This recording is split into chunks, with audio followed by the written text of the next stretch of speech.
Hola, hola, ¿cómo están? Muy buenas noches, bienvenidas y bienvenidos. Aunque usted no lo vea, mi nombre es Jonathan Pérez. En esta noche mexicana me da muchísimo gusto saludar a mi querida Karen Lozado. ¿Cómo estás, Karen Lozada? Muy bien, muy contenta de acompañarlos a todos en este grito.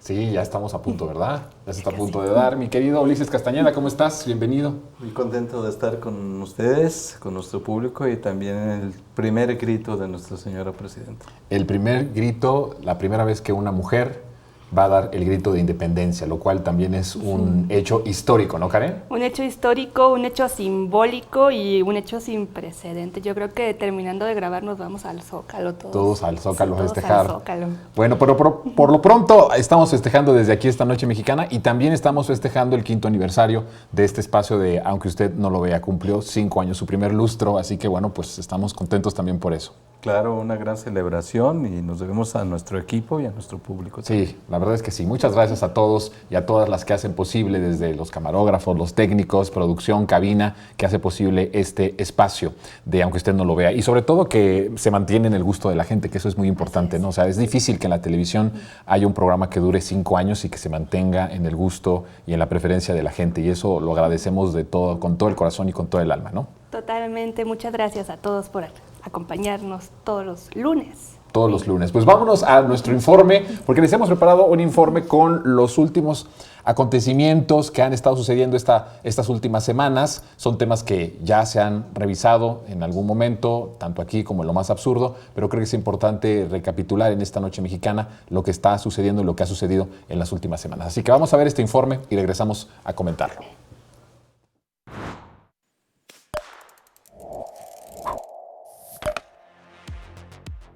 Mientras estamos diciendo acerca de las majaderías y las bajezas de este señor de lo más naco que es Noroña, están agarrándose a fregazos. Pasión ayer en el Congreso para quienes están diciendo que es una violencia inaceptable la que se vive todos los días en el país.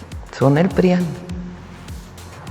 Entonces, lo que pasó ayer, pues muestra lo que son. El verano de Morena estuvo salpicado de protagonismos donde destacaron el escándalo, los excesos, los abusos. Carta de Beatriz Gutiérrez diciendo que no, aunque no aclara muchas otras preguntas que están en el aire, su solicitud de residencia en España, el tema de su nacionalidad, si su hijo va a ir o no a estudiar a una universidad al extranjero. La austeridad republicana que algunos pregonan se diluyó en los hechos, las casas millonarias y los enredos entre declaraciones patrimoniales que no cuadran, de los que quedó colgado, por ejemplo, el senador Gerardo Fernández Noroña. ¿Qué le parece más importante? ¿La casa de Noroña en Tepoztlán, que vive ahí desde hace no sé cuántos años? ¿O que de la DEA haya dicho que García Luna está al mismo nivel que los otros dos capos? Hacen un escándalo por lo de Noroña. ¿Para qué? Para no hablar del otro. Este martes la Suprema Corte de Justicia cerró su ciclo como poder independiente. Pensar que la democratización del Poder Judicial es lo mismo que el voto popular es un insulto para la teoría democrática. Luego de tomar protesta y realizar rituales indígenas, los 9 ministros celebraron el inicio de sus funciones cenando de lujo en un restaurante francés del Pied de Cochon. Ayer en la Diana nos acompañaron casi 20,000 ciudadanas y ciudadanos.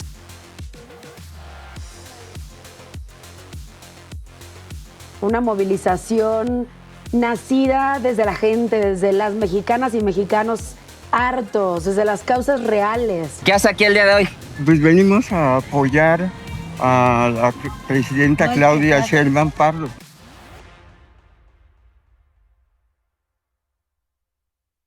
Bueno, pues ahí está. La marcha que se dio hace unos días, que se llevó a cabo por parte de la llamada Resistencia, pues encontramos como este tipo de confusiones o de aceptación, ¿no?, de que iban a apoyar a la presidenta Claudia, pero también hubo otros que, por ejemplo, dijeron que iban en contra del apoyo que se está dando a los morenos, dice, porque ya son muchos apoyos a los morenos. Y entonces pues tiene que estar equilibrado también, claro, con los blanquitos, ¿no? Sí, ¿cómo vamos a apoyar solo a los morenos? Como si justamente los programas sociales tuvieran este clasismo o ese racismo. Con todo y que sí es verdad que el anterior régimen privilegió también a un sector de piel muy clara, por cierto. O sea, sí, eso sí sucedió en el antiguo régimen. Pero ahora, con los programas sociales que están constitucionales, que es un estado de bienestar universal, pues no hace diferencia entre el color de piel, ni la preferencia, ni nada, ¿no? Creo que por ese lado también se ve el clasismo de estas personas, pero también la ignorancia completa de no entender que todos estos programas sociales hoy tienen un cauce universal para todas las personas, sin importar el color de piel, ¿no? Sí, más allá del color de piel, se tienen derechos sociales. Y fíjate, esta marcha resulta una comedia de lo que fue en su momento más estelar, el momento más épico de la Marea Rosa. Que también fue una comedia. Que también fue una comedia, pero fue una comedia con mayor convocatoria que claro. esta, ¿no? Al menos llegaban a 5,000 personas, ¿no? Ahorita no llegamos ni a ¿cuántas serían? Bueno, dijeron que eran de 15,000 a 20,000. Bueno, pero ¿no? eso siempre lo dice. Pero hay ciertas imágenes que dicen cosas distintas. Claro, 15,000 a 20,000 con una toma cerrada. Cuando ya la abrimos, pues ahí estaba la imagen de lo que representó esta concentración. Y recuerdo mucho que en el 2022 hubo una movilización mucho más fuerte, de las más fuertes que tuvo en ese momento la Marea Rosa, en respuesta a, creo que era el INE en ese momento, ¿no? Cuando estaban con la consigna de que el INE no se toca, que bueno, ya se reformó, después fue la Suprema Corte no se toca, bueno, también ya se reformó, y ahorita pues ya no sé qué es lo que tienen como principal demanda.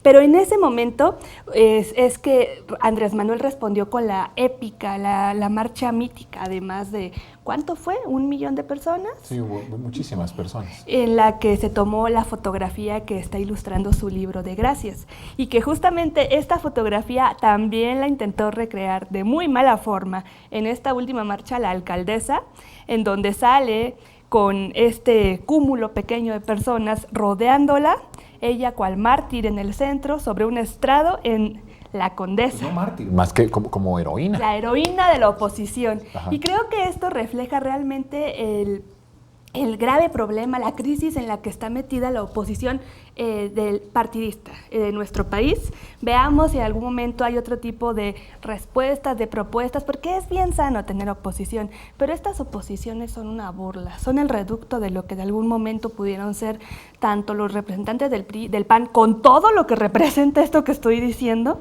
pues ellos son la burla de la burla para su desgracia y para beneficio de la Cuarta Transformación. Pero a ver, si tú vas a copiarle algo al presidente Andrés Manuel, meterte en tratar de copiarle el apoyo popular, ¿no? Está muy difícil. Yo creo que pocas personas, bueno, más bien no hay personas en México que puedan igualar ese nivel de convocatoria y de fervor popular en la calle. Y entonces si tratas de imitar y copiarle de manera muy chafa a Andrés Manuel algo, pues que no sea el apoyo popular que de lejos y años luz vas a tener tú, ¿no? Y volviendo a nacer, pues, ¿no? Entonces ese es el punto también, que vas a copiar. Ahora, es muy interesante que su lugar de resistencia es la Condesa, ¿no? Que también es un punto ahí que dices, bueno, siempre las concentraciones de la resistencia civil pacífica en contra del petróleo, en contra del fraude electoral, en contra de un montón del Pacto por México y por todo lo que se manifestó el movimiento, pues siempre tuvo el Zócalo capitalino como parte del corazón político de nuestro país y la plancha principal del país, la concentración ahí. Y lo otro son las causas, Ulises. O sea, para que tú movilices y tú convoques, tienes que tener una causa. ¿Tú vas a resistir a qué? ¿A qué vas a resistir? A programas sociales. A los programas sociales, a que salgan de los pobres, a que salgan de la pobreza 13 millones de personas, a que por fin tenemos 25% menos de homicidio, en que ya no hay un pacto criminal. ¿Qué es a lo que vas a resistir? Y entonces por eso es que dices muy bien, Karen, pues es como la comedia de la comedia, y entonces no atinas a decir otra cosa que por lo que estás ahí en esa marcha es porque hay muchos apoyos para los morenos. O sea, ya se pasaron de listos, ¿no? Lo más que ya es toda una tradición en las concentraciones grandes que han logrado. De hecho, esas 2 o 3 que tuvieron. Ay, es que hablas de muchas como si tuvieran ya muchas. No. 3 no son digamos, muchas. No, pero digamos que esas que lograron, como tú dices, en la plancha del Zócalo, con unas 90,000, 100,000 personas, y a la cual se da la respuesta superlativa de la marcha, que ya pasaba las 500,000 personas fácilmente, en donde si estuviéramos hablando de box es un knockout inmediato, ¿no? Y había gente, yo me acuerdo incluso en este programa discutíamos de, no, es que no hay que medir las fuerzas de ese modo, no hay que competir en cuanto al número de gente convocada. No, pues ¿cómo que no? Claro que es una arena política, por eso se le llama arena política, ¿no? Porque hay caricias adentro, ¿verdad? de este combate ideológico ante la opinión pública. Yo pienso que Alessandra sí copió intentó emular uno de los íconos más difíciles, ¿no? No decir imposibles. Pero pues yo creo solamente le faltó su perrito, ¿no? Cargando. Salvándolo de la inundación. Sí, no. Seco, pero salvándolo. Digamos así, en el centro de la gente con su perrito, ¿no? Para que tuviera su toque de originalidad. Porque como tú dices, ni siquiera hay un trasfondo real, genuino, auténtico, que respalde la potencia que tenían las convocatorias y las grandes concentraciones de las asambleas informativas, incluso desde antes que la Cuarta Transformación llegara al poder. Y tenemos ya una larga tradición, podemos decir, de humor involuntario, como el señor que no sabía ni dónde estaba parado, que dice que iba a apoyar a la presidenta, cuando se supone que iba en resistencia por la oprimida. Sí, claro. Sí, por oprimir a la vulnerable alcaldesa de la Cuauhtémoc, ¿no? Ahí tenemos entonces pues, el mensaje de lo desintegrada y desorganizada que está por el momento esta llamada oposición. Un bloque que tendrá que trabajar muchísimo y acoplarse a los tiempos que estamos viviendo si quiere recuperar quórum y legitimidad, ¿no? Es que ese es un superdebate. Yo no creo que esta clase política vaya a poder lograrlo ni con mucho esfuerzo. Sobre todo porque además ha venido Pero un proceso. acuérdate que lo intentaron, por ejemplo, cuando estaban en pues eso no campaña, significa que lo dijeron, hayan no, logrado. es que nosotros vamos a prolongar los programas sociales, los reconocieron, los trataron de hacer suyos, ¿no? Bueno, Xochitl Gálvez es ejemplo de eso, ¿no? Exactamente. Sí. Entonces, pueden intentar todavía cosas para hacer simulaciones que entren dentro del tono de los tiempos, ¿no? El problema para ellos es eso, que no hay forma de que puedan ellos reconstruirse de algo como esto, y sobre todo cuando no ponen nada de su parte para hacerlo, ¿no? O sea, lo que vimos en esta marcha es una caricatura. Sí, yo Es también. además caricatura chafa, porque provoca lástima, sinceramente, el que tú tengas a estos personajes hablando de esta forma, sin una conciencia social, sin de verdad. O sea, puede ser que sí se pudieron haber dicho varias cosas que sí siguen pendientes de la Cuarta Transformación y que tendrían un sentido narrativo, ¿no? O discursivo, pero no atinan a eso. Y entonces, tanto en tribuna como en la Cámara de Diputados, la Cámara de Senadores, o violencia, o gritos, o palabrerías, o mentiras, y en la calle entonces este reducido grupo que sí les cree a esos medios, a esa oposición derrotada, pues el nivel es ese. Sí. Ya no queremos más derechos para los morenos, ¿no? Ya no queremos más derechos para los morenos, ya no queremos que se avance más en un estado de bienestar, no queremos que se avancen los derechos sociales, no queremos eso. Queremos regresar a nuestra época dorada del PRI y del PAN. Yo en lo particular no creo que estos dos partidos que se ostentan como la oposición de nuestro país logren remontar. O sea, ya lo han intentado por 6 años y no han podido. ¿Qué nos garantiza que en este nuevo periodo va a ser diferente? Al contrario, yo pienso que en este punto específico ya es un momento muy crítico en el que están dando esas patadas de ahogado, no sé, que ya no saben cómo encontrar una causa que los logre levantar política y electoralmente. Le apostaría a que se empiecen a configurar algunas nuevas expresiones dentro de la oposición, pero pues hay que ver qué pasa, ¿no? Hay que ver. Es Alessandra. Pero es que esa O sea, porque por ejemplo, ya no está da. convocando Xochitl Gálvez, ya ni siquiera está convocando Claudio X González, ¿no? No, ya no, ellos ya quedaron los chavos, totalmente ¿no? Que quemados. eran Acosta Naranjo. Los morros, los más morros. Los ¿no? morritos. Sí, los morritos de la oposición ya no están convocando. Sí, ya no les dieron permiso a sus papás de salir. Sí, porque sí estaban. Yo no te eduqué para eso. Sí, entonces exactamente. Entonces ahorita el relevo es Alessandra.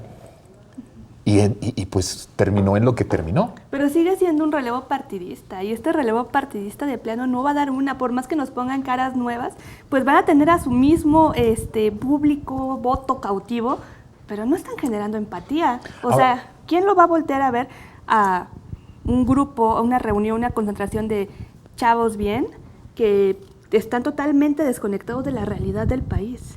y que se ostentan como panistas. ¿Quién se ostenta como panista? Qué vergüenza hacerlo. ¿Ellos estaban sentándose como panistas? Ella lo es al menos. Pero ella más bien está empezando como un movimiento también tratando de desligarse del PAN, ¿no? Lo que pasa es que es la estrategia que tienen los poderes fácticos, ¿no? Empezar un movimiento que en donde corran en segundo plano, como las aplicaciones cuando te dice tu teléfono, ¿no? Que está corriendo en segundo plano la aplicación tal, que el PRI y el PAN corran en segundo plano, mientras una nueva fuerza política a la cual, por ejemplo, está apostando Verástegui, representarla a través de un partido ultracatólico que no se dice tal, pero que en el discurso lo es, o también otra fuerza liberal supuestamente desprendida de los lastres de personas como Alejandro Moreno, que ya son más bien un déficit de capital dentro de su política que otra cosa, ¿no? Es que en estos últimos, después de la pausa vamos a hablar de la justificación también de la violencia en el Senado, pero se convirtió también los medios de comunicación en que Alito Moreno pues prácticamente es uno de los presidenciables ya de la oposición en el 2030. Así lo dejó ver las coberturas, la narrativa, el discurso de los propios medios de comunicación. Por eso yo digo, ¿es posible que esta clase política se pueda rehacer? Yo no lo veo posible. Y sí quisiera preguntarles, ahorita que regresemos, si nos da un poco de tiempo, preguntarles, ¿no se dan cuenta? ¿No han entendido qué es lo que pasa? ¿Por qué actúan de esta forma? ¿Por qué nos dan estos cuadros y estas escenas tan divertidas? Vamos a la pausa y regresamos. Hay mucho más aquí en Aunque Usted No Lo Vea en esta Noche Mexicana.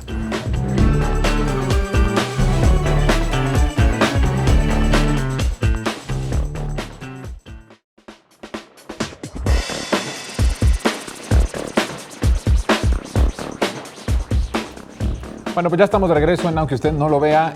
Y otro de los temas que han estado muy candentes en las redes sociales y en los medios de comunicación ha sido pues la violencia que se vivió en el Senado, ¿no? De Alito, de varios de los grupos del propio Rubén Moreira. Y lo que más llama la atención es la justificación que hizo y la normalización de esta violencia y la justificación y el llamado incluso para que fuera más violento, ¿no? Porque lo que querían era justamente que fuera más violento. Broso pues se atrevió a decir que le hubiera dado puñetazos o golpes más fuertes, y otros abiertamente diciendo pues él se lo buscó, él es el responsable de esta situación. Otros culparon al propio Andrés Manuel, de que Andrés Manuel, como trajo la polarización, dicen ellos, pues eso es consecuencia de la polarización que provocó Andrés Manuel. Pero sí creo que es bien importante no dejar de pasar el tema de los medios de comunicación, de la forma en la que trataron de justificar esta violencia por parte del grupo priista. Karen. Sí, yo creo que es bien grave y bien delicado este tema porque se justificó, se normalizó y hasta se mofó de esta violencia. Bueno, se burlaron muchas personas. Se burlaron de forma abierta, lo cual resulta sumamente... Hasta los progres buena ondita andaban burlándose de la violencia. ¿De qué manera nos burlamos de la violencia, oigan? O sea, ya hablándolo de forma muy seria, esto nos parece de burla, que en el recinto que nos representa en materia legislativa se estén burlando, se estén riendo o estén justificándolo. Es una situación sumamente grave, sin precedentes, y que podremos o no podremos estar de acuerdo con Noroña, pero nada justifica que se le agreda de manera física. No, además él era en ese momento el presidente del Senado. Una figura institucional a la que se le faltó de manera abierta y cínica el respeto mientras se entonaba el himno nacional, que es también de nuestros símbolos. Bueno, la provocación empieza, sí, es verdad, Así justo es. cuando estaba todavía el himno nacional. Sí. Ahí empezó. Y lo otro que muchos dijeron, pero es que los de izquierda tienen mucho tiempo tomando la tribuna. Sí, se tomaban las tribunas, pero nunca se llegaba a una violencia en donde tiraras a una persona y todavía tirado, la patearas y le dijeras no te muevas, perro, que fue lo que hizo Rubén Moreira cuando se cae uno de los camarógrafos, que además estaba grabando todo con su propia cámara, es decir, nadie lo inventó. Así es. Quedó grabado y se escucha el audio cuando ya tirado ahí, lo patea y le dice cállate, perro, ¿no? Así. ¿Cómo se atreven a comparar la toma de una tribuna con un pleito de cantina iniciado por estos sujetos de lo más corriente y vulgar? Es decir, sin el menor decoro, ¿no? Y todavía jactarse de ello porque hubo quien lo hizo, ¿no? Y pienso que es sintomático de lo que estábamos hablando, ¿no? De un partido en plena descomposición que trata incluso con este señalamiento que tú dices que ese sujeto ya está como candidato para el 2030. Yo pienso que es una estrategia como de control de daños para decir, mientras más bajo cae, pues vamos a tratar de posicionarlo de manera más descarada, porque no hay otra forma en la que podamos componer ya la pésima imagen. No lo respetan en ningún lado a Alejandro Moreno, ni en los espacios de la misma oposición de los medios hegemónicos de primera o de segunda, como Atypical TV. En todos lados, los mismos periodistas que antes lo apoyaron se han dedicado a agarrarlo de piñata. Y toda esa violencia que se siente hacia el interior, con su autoritarismo, con la represión que ejerce hacia el interior de un partido que ya de por sí tiene un talante autoritario y lo va a tener si llegara otra vez a gobernar el país, pues es muy difícil pensar con seriedad en este personaje y en el partido que representa. Ellos lo saben y esa violencia es como un mecanismo de defensa o de desesperación dentro de un entorno legislativo, ¿no? Es que eso que dices es muy importante, porque el planteamiento entonces sería que ahora se está exigiendo el poder a través de la violencia, ya no a través de las vías institucionales, democráticas, a través de las elecciones, ¿no? A través de ganar el voto popular o el convencimiento de las masas de que su proyecto es mejor que el de la Cuarta Transformación, que eso está bien, ¿no? Es parte de la democracia y así tendría que ser una oposición, alguien que proponga algo alternativo a lo que se está viviendo, a lo que se está gobernando. Pero sí deja ver mucho esta vena autoritaria que es parte del ADN del priismo, y del cual es una renuncia a disputar el poder a través de las vías democráticas institucionales, a través de la forma pacífica, y entonces estás exigiendo, porque además Alito le estaba exigiendo algo a Noroña. Por eso digo, es como exigir el poder a través de la violencia, a través de las patadas, a través de las agresiones, a través de los empujones, o a través de qué otros tipos de violencias se podría estar haciendo eso.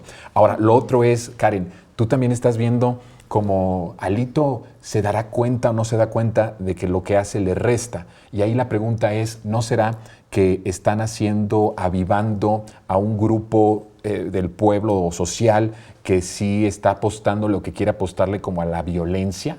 Y que a lo mejor con eso, radicalizándose así, encuentran que él puede ser la vía representativa de la oposición porque es más violento, porque es más autoritario, porque es más rijoso, no sé. ¿Cómo ves eso?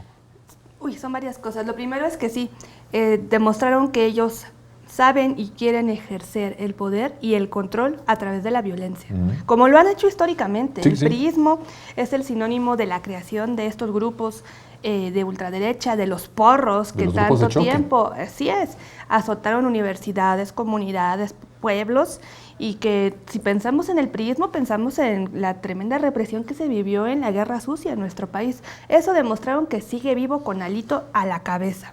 Ahora, creo que este caso específico fue un desfogue muy fuerte para toda la derecha más radical que existe en nuestro país, incluidos muchos de los que están al frente de los medios corporativos o que están en noticieros,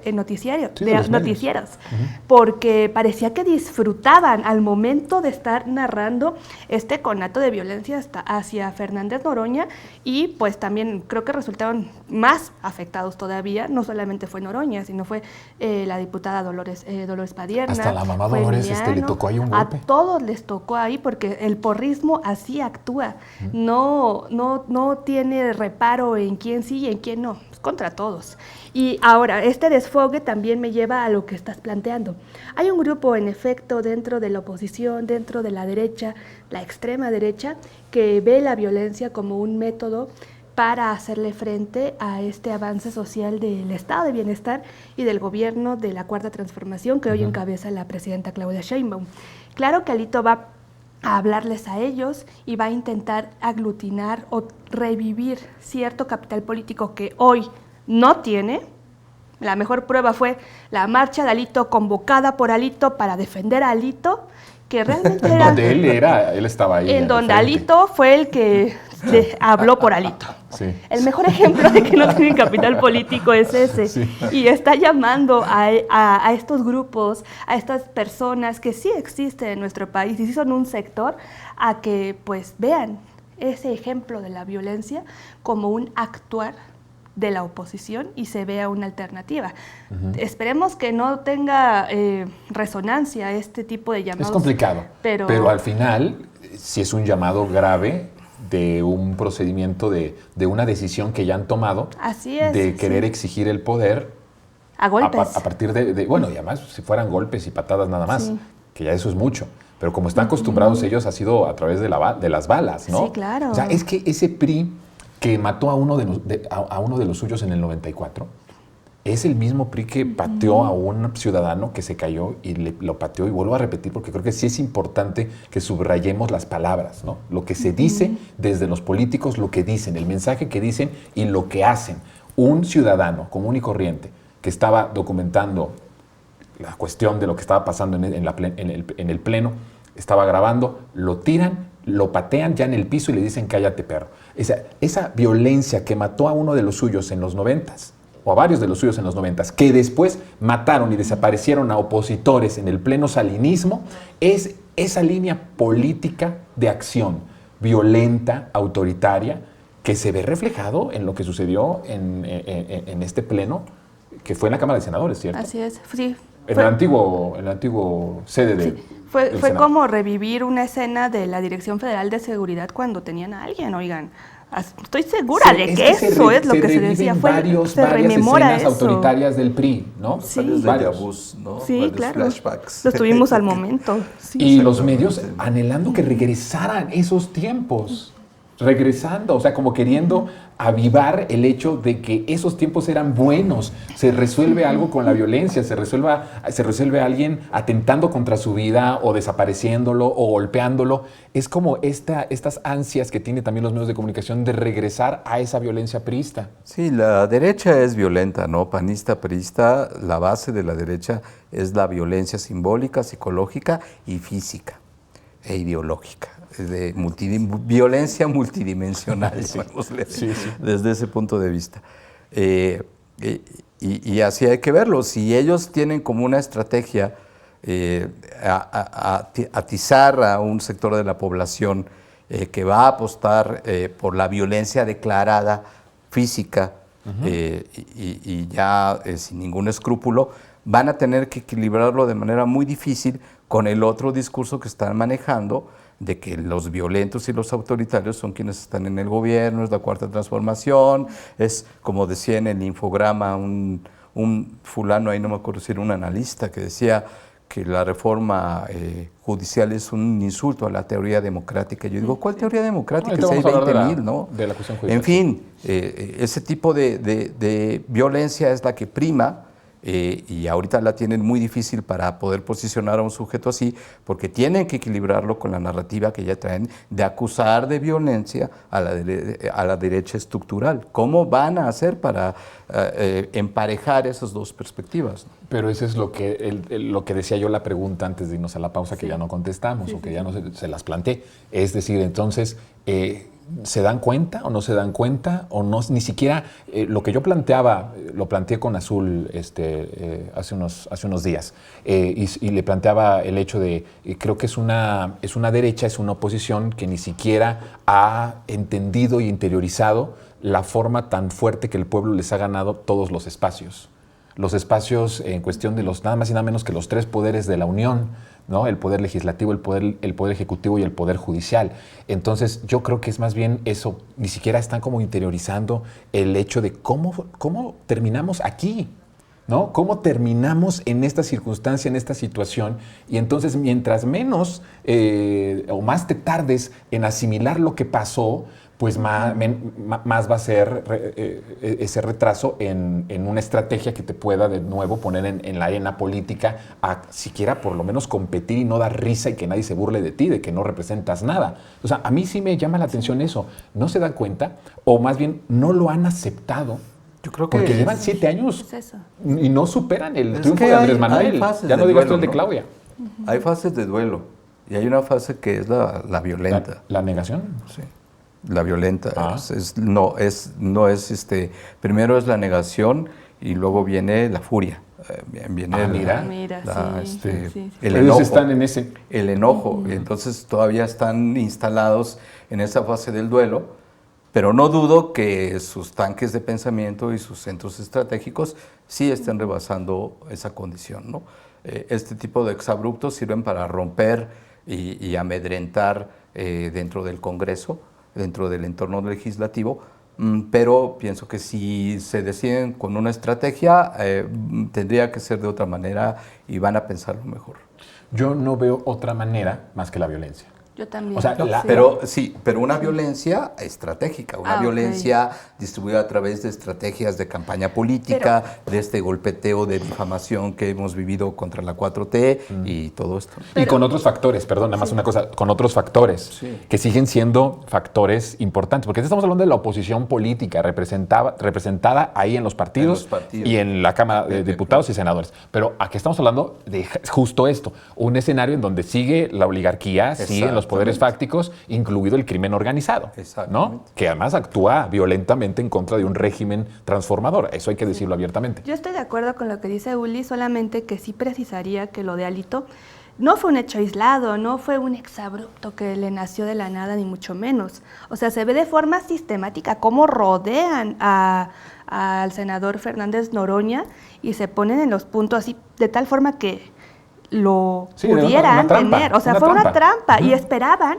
o apelaban a que él respondiera de igual forma. La violencia desencadena más violencia y no fue así.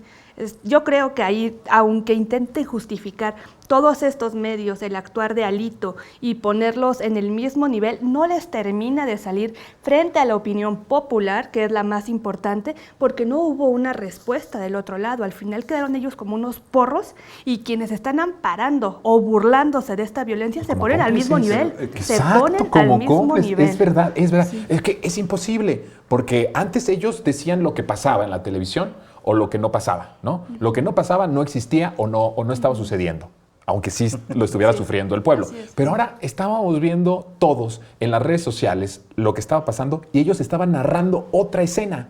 Estaban narrando otras imágenes en donde se estaban agarrando entre golpes los dos cuando claramente vimos que el agresor fue Alito. Pero ellos estaban narrando una cosa distinta a lo que incluso estaban transmitiendo en sus propias pantallas, los medios de comunicación. Sí, lo que es muy peligroso es, por ejemplo, otra persona, creo que era San Martín o no sé quién, soslayando, infradimensionando la situación, diciendo, ¿cuál violencia? ¿Violencia? Y ahí vamos con el movimiento de manipulación mediática.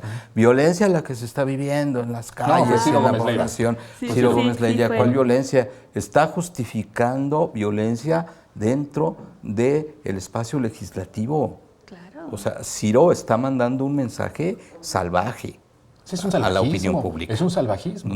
Y no puedes desplazar la atención hacia una violencia que, por cierto, él contribuyó en el primer decenio de este siglo a encubrir mediáticamente. Sí, porque ahí inició, y él es cómplice de esa violencia a la cual quiere desplazar como un velo lo que sucedió por parte de un actor importantísimo de la derecha como es Alejandro Moreno.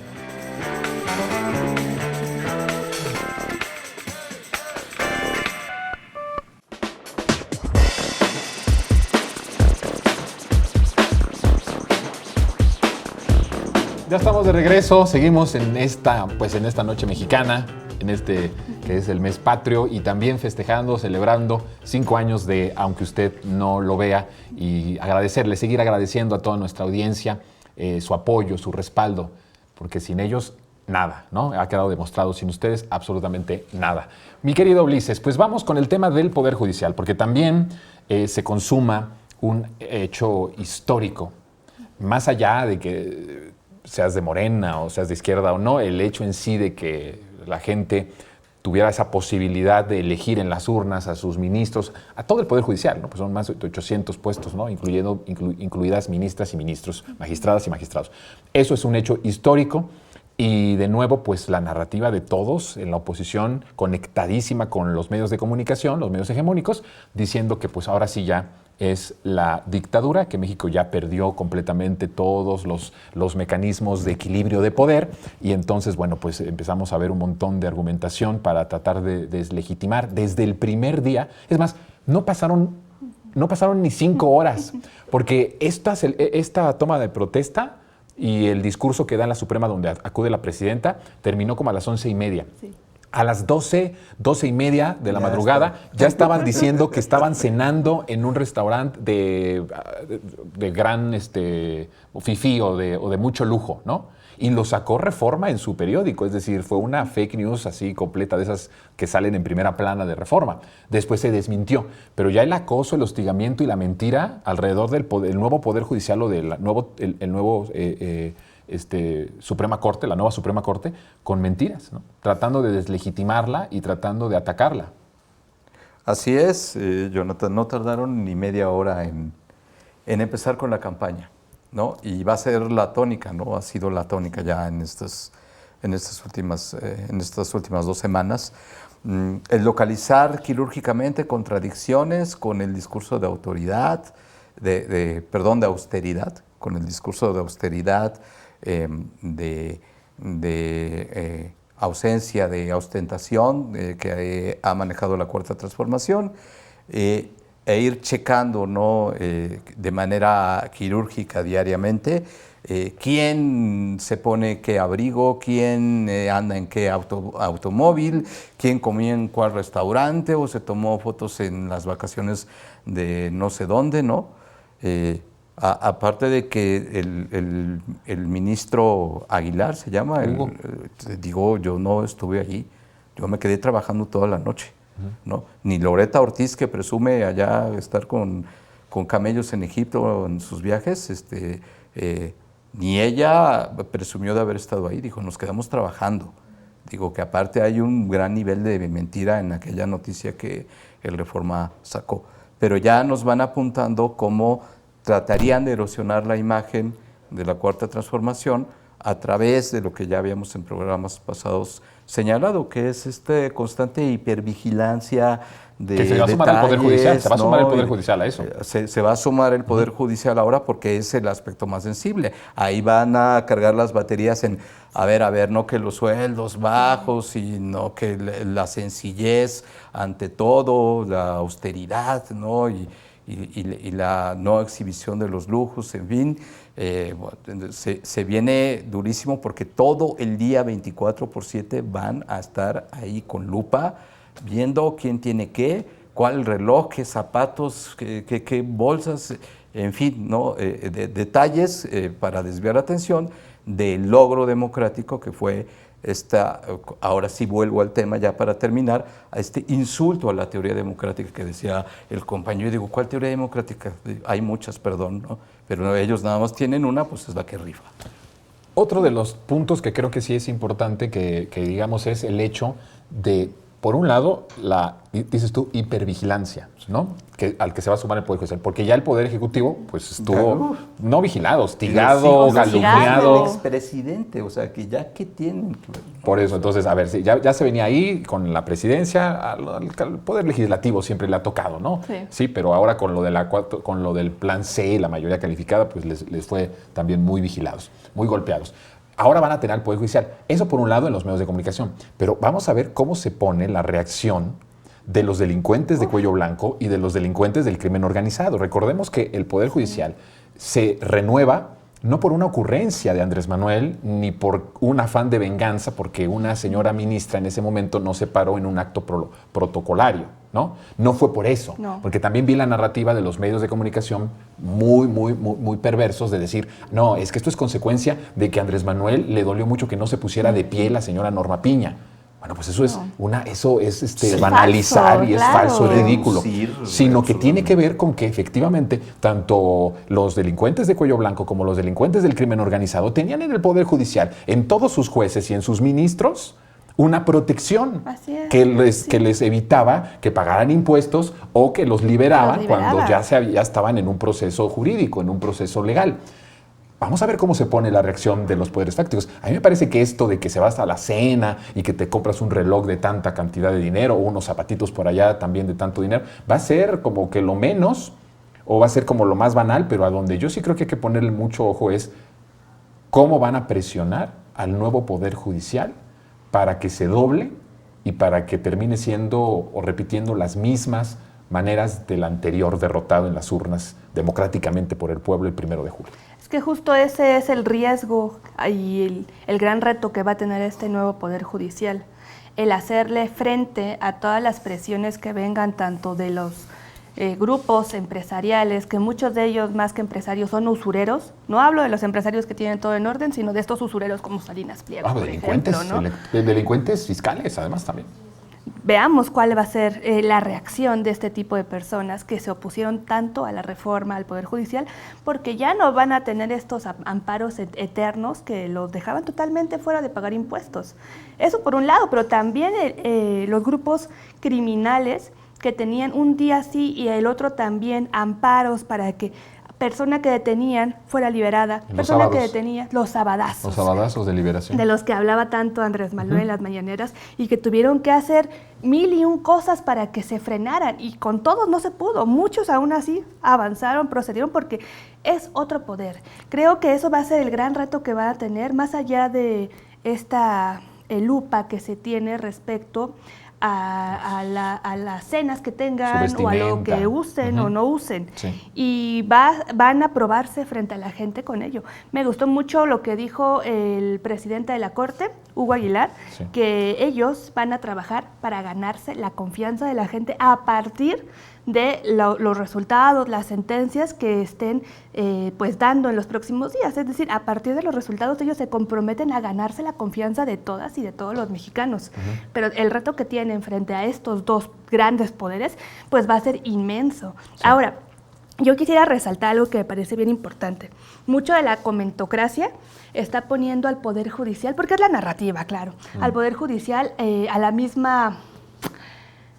En la misma bolsa partidista que la presidencia o que el legislativo que tiene relación directa con Morena. No terminan de entender que, uno, el Poder Judicial no tiene relación con Morena, no la tiene.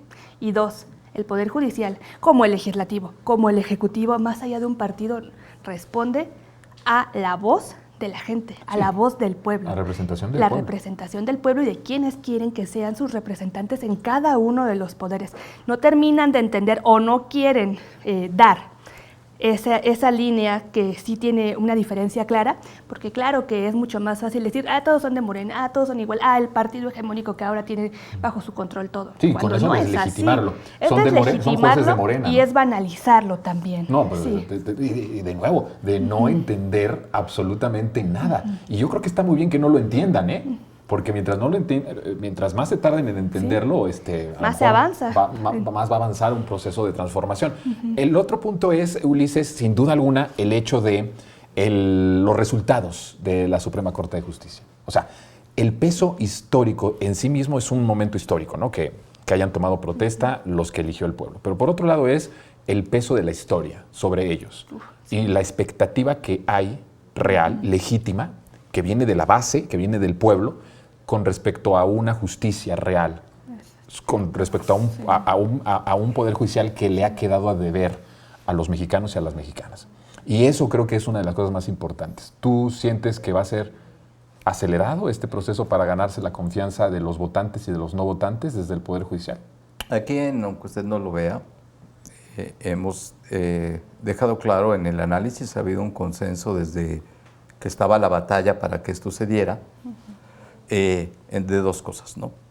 Uno, que no había garantías en ello, sino que era un gran paso, pero que había posibilidades, habría posibilidades, las aumentaba, de democratizar el Poder Judicial y de proveer un acceso a la justicia expedito como debe de ser, ¿no? Justo, valga la redundancia. Y número dos, que era apenas un comienzo. Es decir, apenas está comenzando esto.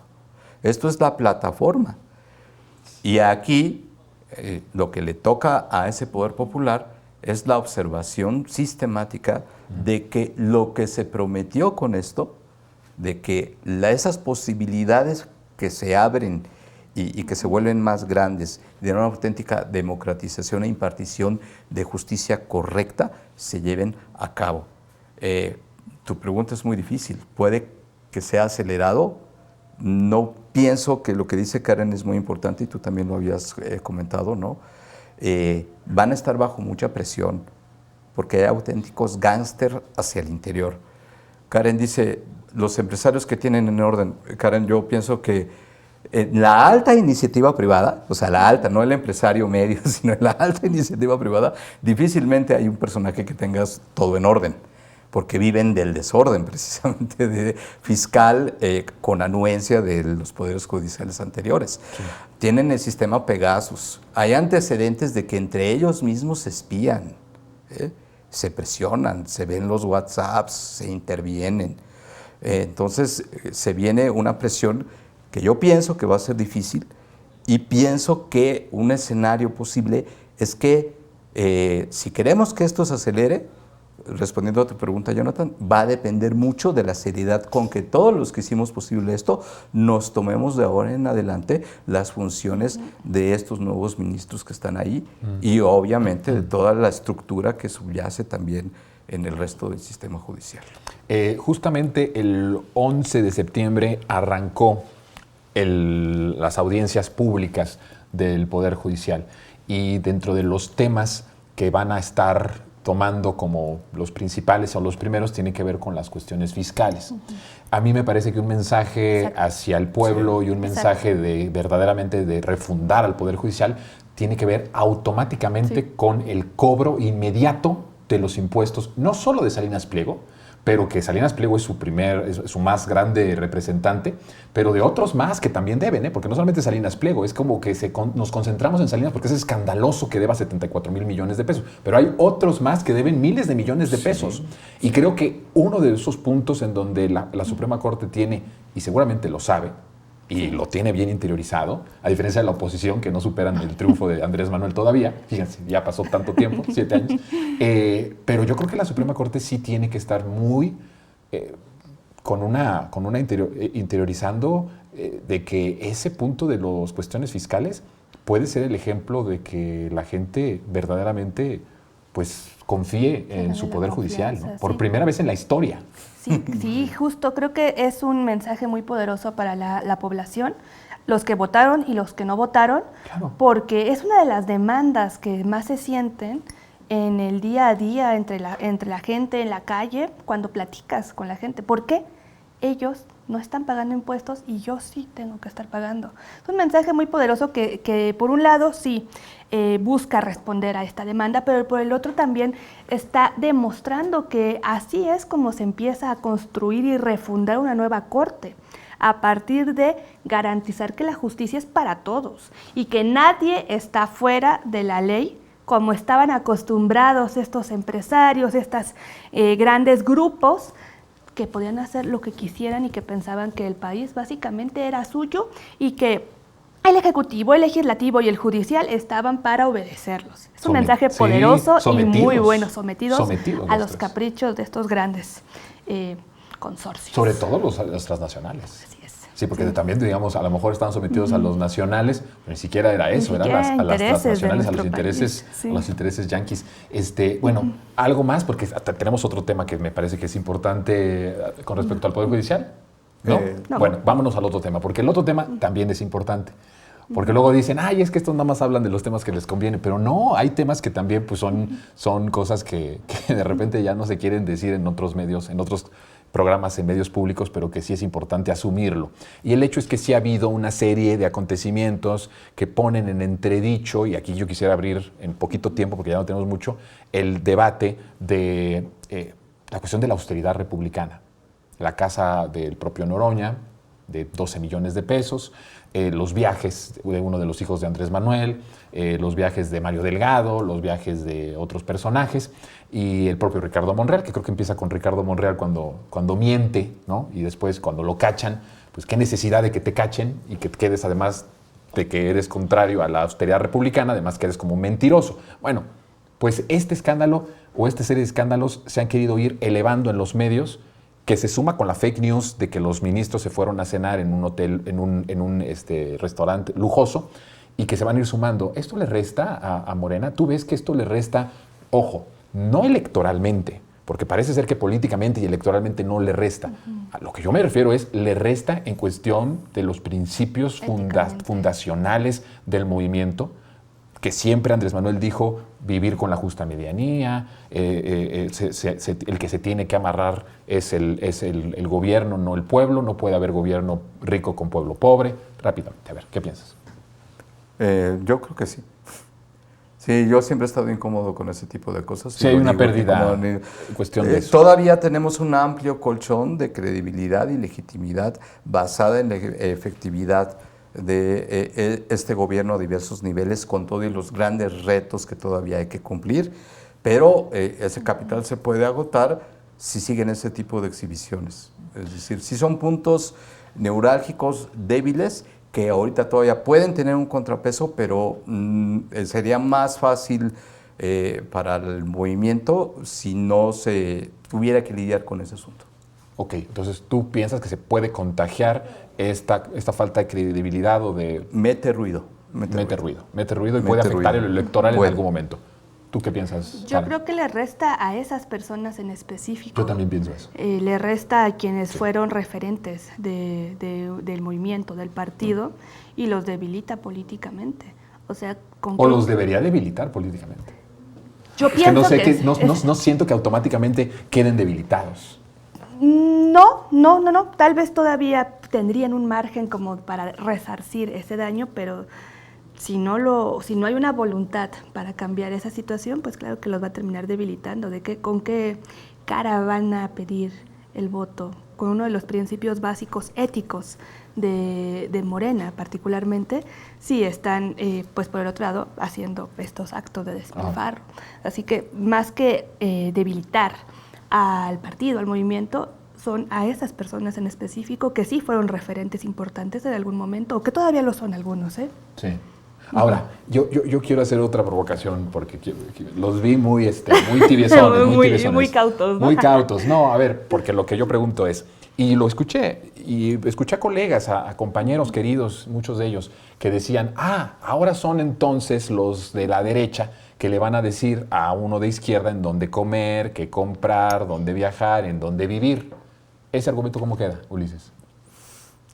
¿Sí nos tiene que decir la derecha a los que nos decimos de izquierda? No tienen legitimidad para ello, y es lo que decía el programa pasado. Si ellos pensaban, cuando tenían el poder, que no había nada de malo en exhibir el éxito personal a través de los logros materiales, no tienen por qué señalar ahora de manera descarada a estas personas, ¿no? Tú dices más como una cuestión individual y personal de ser congruente. Sí. ¿Sí? Yo también creo que es un tema personal, pero lo que les enoja mucho a esto de la derecha que están siendo los jueces es que esos lugares o esos medios a los que no se tenía acceso más que esa élite que eran ellos, cada vez son más personas, cada vez es gente que no es el estereotipo blanco, de clase alta, que habla francés, que estudió en el extranjero, que pueden ir a comer a, por ejemplo, esos restaurantes. Eso creo que es lo que les pesa en lo más profundo de su clasismo y elitismo, que sacan todo el tiempo a flote. Pero eso no disculpa. Pero eso no los disculpa. Aún así, yo también pienso en que pues hay que tener un balance ético del lugar en el que estás parado, en el momento en el que estás parado y la historia que estás representando. Qué programón acabamos de tener esta noche mexicana, mi querido Ulises. Gracias por estar con nosotros. Gracias por estos México. años, Gracias por estos años. Gracias a ti. Muchas gracias a ti, John, y felicidades. Sí, que viva México por siempre, eternamente. Gracias a todos, nos vemos pronto. Mi nombre es Jonathan Pérez, cuídese.